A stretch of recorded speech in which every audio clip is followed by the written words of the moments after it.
In the golden age of Troy, long before the Greek ships darkened its shores, there lived a prince named Tithonus. He was of the royal blood of Elis, the brother of King Priam. But Tithonus was known not for his skill in battle or his wisdom in counsel, but for his breathtaking beauty. He was a young man of such radiant perfection that even the gods took notice. High above the earth, Eos, the Titan goddess of the dawn, began her daily ascent. As she opened the gates of heaven to let in the morning light, her eyes fell upon the grassy hills of Mount Ida. There she saw Tithonus tending his father's flocks. The goddess, who had loved many, felt a passion unlike any she had known before. Overcome by desire, she swooped down from the sky in a chariot drawn by winged horses. She snatched the mortal prince from his earthly life and carried him away to her palace at the eastern edge of the world, where the sun rises from the ocean. For a time, they lived in a paradise of light and love. Tithonus, awed by the splendor of the goddess, returned her affection. Eos was intoxicated by his youth and vitality, but a shadow hung over their happiness. Eos was an immortal, her beauty frozen in eternal perfection. Tithonus was a mortal man, a creature of dust and time. The thought that one day he would grow old and die, leaving her alone in eternity, terrified her. Desperate to defy fate, Eos flew to the highest peak of Mount Olympus. She threw herself at the feet of Zeus, the king of gods, tears streaming down her rosy cheeks. "Lord Zeus," she pleaded, "grant me this one boon. Let my lover, Tithonus, live forever. Let him share my immortality so that death may never part us." Zeus, the cloud-gatherer, looked down at the Titaness. Perhaps he was amused by her passion, or perhaps he simply granted the wish to be rid of her pleading. He nodded his head, shaking the heavens. "It is done," he declared. "Tithonus shall never die." Eos flew back to her palace, her heart bursting with joy. She believed she had won the ultimate victory, but in her haste and blinding love, she made a fatal, tragic mistake. She had asked for immortality, eternal life, but she had forgotten to ask for eternal youth. At first, the difference was imperceptible. Tithonus remained strong and handsome, but time, the relentless enemy of mortals, began its work. While Eos remained as fresh as the morning dew, unchanging and radiant, Tithonus began to fade.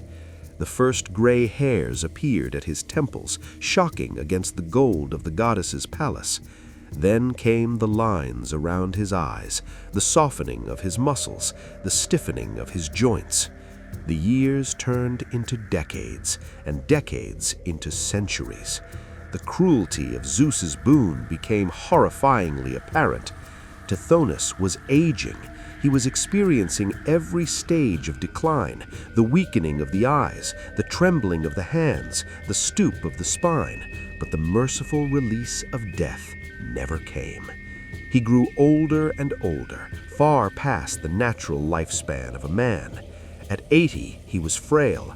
At 100, he was helpless. At 200, he was a living relic, a creature of parchment skin and brittle bones.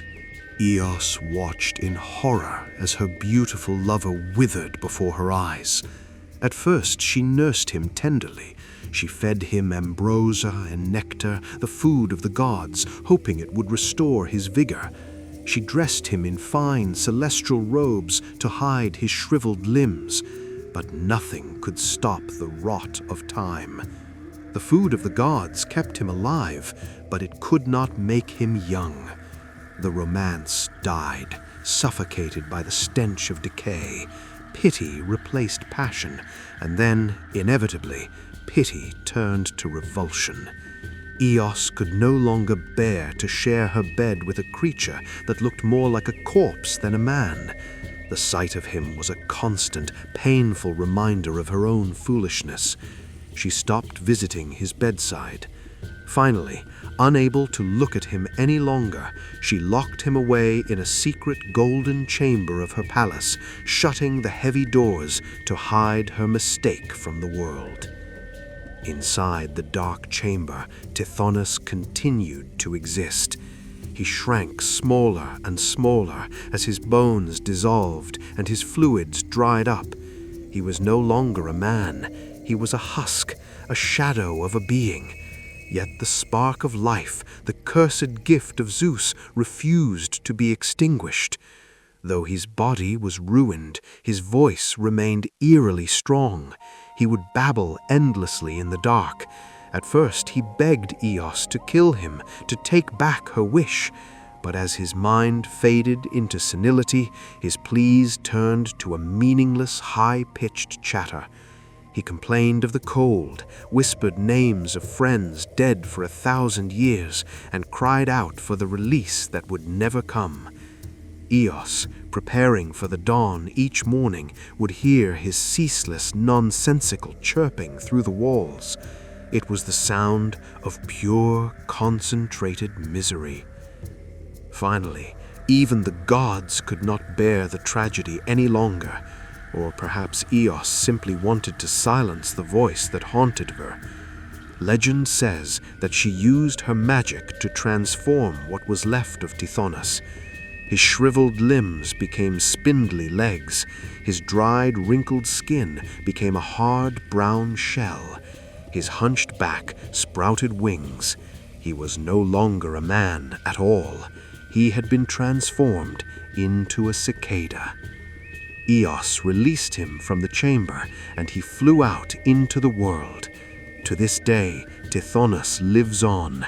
Every summer, when the heat is at its peak, you can hear him singing in the trees, a dry, endless, chirping song.